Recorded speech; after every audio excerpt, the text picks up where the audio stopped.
Hello and welcome to Everything F1 Mid-Season Awards. I'm your host Sophia, and joining with me is Oscar. Hi guys, pleasure to be here. We also have Emma. Hi guys. You can find us on all social medias at Join EF1 on Facebook, Twitter, Instagram. We are also on TikTok, where we post content daily. You can also catch us on our website, www.everythingf1.com. And if you like our YouTube video, you're more than welcome to subscribe and click the bell to receive notifications every time a video has dropped. So, our first award for this show is the best driver of the season so far, coming up to race 13 after Hungary. Our nominees are Max, George, and Kevin Magnussen. Emma, what do you think of the nominees? I think Max Verstappen has got to win it. Not only has he pretty much ran away with the championship, he has been consistent with his driving. His team have been consistent with their strategy. He's done everything perfectly. What about for you, Oscar? Yeah, I think I'll have to agree with Em on that one. All of his competitors have fallen by the wayside, whether that's because of their team, just messing up race after race, or the driver mistakes. And Verstappen has just maintained throughout it all. He's looking ruthlessly efficient at the minute, and I can't see anyone overtaking him anytime soon. Interesting. Cool. So our winner for the best driver of the season so far is coming off of best driver of the season so far. We now have the nominees for the worst driver of the season so far. It could change by the end of the season. And our nominees are Latifi, Sainz, Gasly, and Ricardo. Oscar, who takes your pick for the worst drivers of the season so far? Oh, this is a bit more tricky, but for me, not as conclusive as the best driver, certainly. But I'm going to have to go for Daniel Ricciardo, to be honest with you, the McLaren driver, the Honey Badger. Wow. So sorry, I know many people think he's the coolest guy in F1, but at the end of the day, in comparison to Lando, first of all, he has been consistently outperformed. Since coming to McLaren, everyone thought there would be a fantastic driver pairing up there with the best, and it just hasn't happened. And also from this guy who was so stellar in the mid 2010s, beating Vettel, of course, the reigning champion, and looking like he was really going to go on to be one of the best drivers for some years to come. I just feel like he's lost his spark a little bit. And for questions to be brought up about him leaving the sport, I didn't expect that, to be honest. I really thought he'd be kind of fighting for championships by now. And, maybe he's just picked the wrong teams in a kind of Alonso-esque move. But at the same time, Fernando's still doing the job, whereas Daniel is looking like, I don't know what's a small animal associated with Australia, but a lot less. Joey, baby kangaroo. There we go. More of a Joey than a honey badger at the minute, unfortunately. Sorry, Danny Rick. So he's my choice. Fair enough. I'm going to follow that one up with someone else who I feel has fallen off, which is Pierre Gasly. Last season, he was performing incredibly, obviously won a race. And since leaving Red Bull, he has performed at AlphaTauri amazingly, trying to make them regret the decision to drop him as a driver. But this season, we've not heard much from him. I think he's about 12th in the championship, if that. He's really, really fallen down. He's rarely scoring points. And he's also causing a lot of accidents. He's driving around into Vettel, into Latifi, into all these different drivers. And it just seems like he's not, as committed as he was in previous seasons. That's just the impression that I get. Maybe he's losing motivation because he's seen that Sergio Perez's contract has been extended, and maybe sees that his chances of being in a championship winning car again quite slim. I agree. Guess I'm tiebreaker. I agree with both. Both of them have been. I'm kind of going up and down who I think can be classified, and I actually will go with Emma's decision of Gasly. Very similar as well. You always hear his name in incidences on the first corner of almost every single race. The fact that Yuki actually has more points than Gasly as well, that says a lot, given we hear Yuki's name and it's to do with spinning. But it still gets more points though.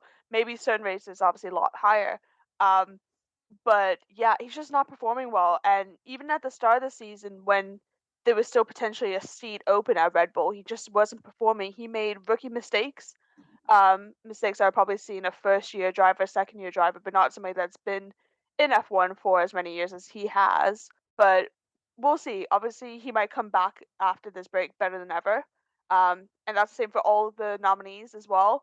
At the end of the season, we'll do another awards and we'll see who will be the worst this time around. But so the winner of the worst driver of the season so far is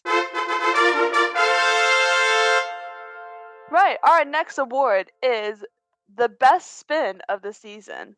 Our award for the best spin of the season so far is the double team pirouette at the British Grand Prix of the AlphaTauris. We have Max in Hungary, and then Charles Leclerc's 360 in France. Which one are y'all thinking? Oscar? I'll go for the double Alpha Tauri spin for that one. I think one of you guys may have called it synchronized spinning at some point in the past. So yeah, in the spirit of the Commonwealth Games, which Birmingham smashed out of the park, fair play to them. Yeah, we'll go for the double Alpha Tauri spin. I think there's something quite nice and entertaining about seeing two cars spin at once. So yeah, It was like ballet. it was Literally beautiful. in time. Yeah. My pick is actually Max because even though he spun, he didn't hit gravels and actually won the race. And he did this again in 2016 and actually won the race again. Not in Hungary, I believe it was in Austria he did it as well. Victory spin. Literally a victory spin with 24 laps left to go. Like he just knew it was in the bag to begin with. And it was perfect that spin. Um, so he is my pick for the best spin. And as we have a tie, what do you guys think? Put it in the comments below. All right, our next award is for best audio, and the nominees are Charles screaming in France, no. Perez's sneezing fit in Hungary. Joe's comment about his pants in Monaco. Magnussen with the Viking comeback. And Max with the DRS button. Emma, what do you think? I think definitely my favorite is Charles Leclerc in France. Everyone was so upset and like emotions were so high.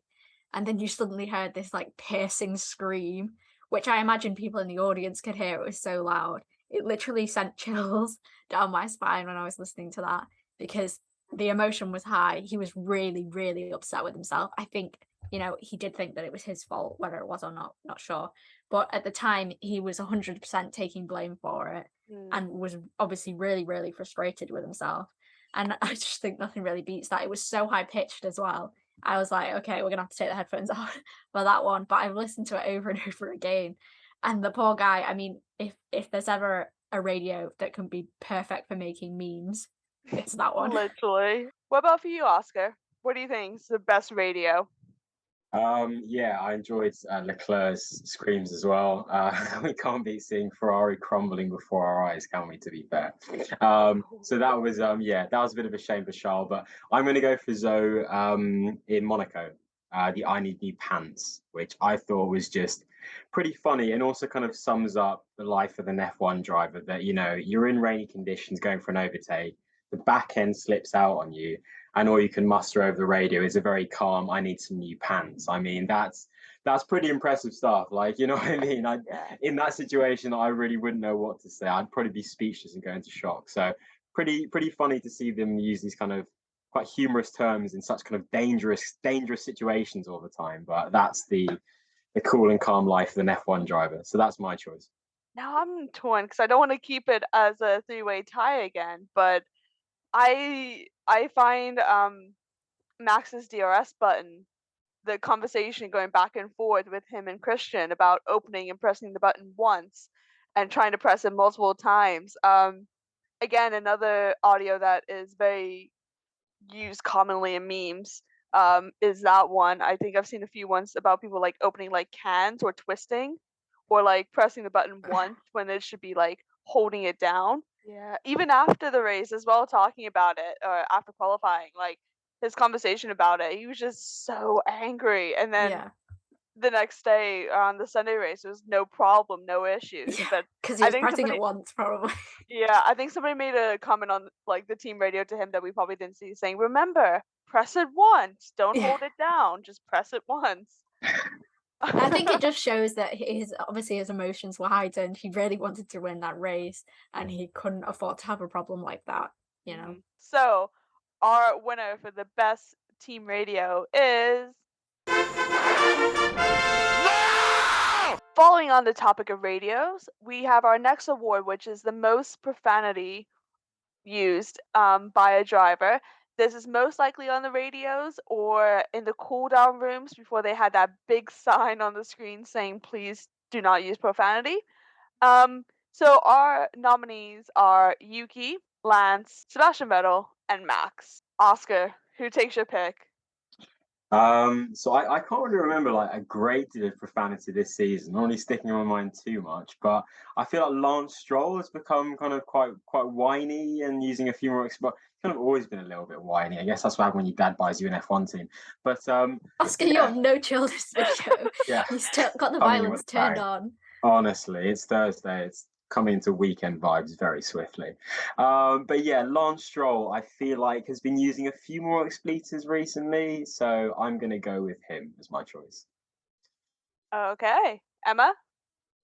I'm gonna go with Yuki. I think one of my favorite things is when Martin's like, and we'll just listen to his radio. Okay, we're not gonna be able to broadcast that one because obviously every single word he was just swearing. He loves to shout at his mechanics. Hopefully they don't take it personally, but he is, as Helmut Marko said, a bit of a problem child, and he just like to shout over the radio. And I think it's funny really because he is quite, he's the youngest driver on the grid. He is a bit whiny and he just likes to complain to his engineer a lot. So I'm definitely gonna say Yuki. I gotta agree. Yuki, like, it's every other word is profanity. Yeah. Like, he uses the F word more of a kind of conversation. Like, he probably uses it more than the in conversation sometimes now, especially this season. Cool. So, the driver that uses the most profanity is. No one's surprised. No surprise. So, our award for the best one-off special helmets are Valtteri in Australia, Vettel with the Save the Bees in Austria, Ocon with his French GP helmet designed by a fan, Zhou Guanyu with his Miami Heat style helmet. Emma? My favorite is definitely going to be Joe Guan Yu's Looney Tunes one in Miami. I think it's great for me as a graphic designer. I love color, and this is a bright and colorful helmet. And I think Alfa Romeo is quite good with their helmets in terms of letting them have quite good, what's the word where they're allowed to do what they Control. want. Yeah, they have sort of like control over, the creativity. I know that for Bottas as well, his girlfriend also helps design them. What about you, Oscar? What do you think? Yeah, I thought the Looney Tunes helmet was really cool, to be fair. I did quite like it. But for me, it's got to be Seb Vettel's Save the Bees helmet. I'm really liking political Seb because I'm a firm believer that politics does believe in sport, no matter how much the new FI president believes it doesn't. And overall, yeah, I think I loved it. It was a really great helmet and it went really nicely with the German flag stripe as well, just to add in his own personal touch. So for me, it's got to be Seb's. Yeah. And also the fact that he did activities with kids, talking about the bees at that Grand Prix, which was related to his helmet, so that was cool. But yeah, so our choice, our winner for the best helmet is. And that's the end of our mid-season awards. Do you agree with our choices, our nominees, and our winners? Let us know in the comments. As well, we'll be joining back again for the end of the season for the same awards to see if any of them have changed or even if there's some new nominees. Again, this is Sophia. Join with me is Emma and Oscar. Bye, guys. And this is Everything F1. You can find us on all social media. Click subscribe if you liked our videos. Please like, share, comment. We are on all social media platforms at Join EF1. That is on Facebook, Instagram, Twitter, TikTok.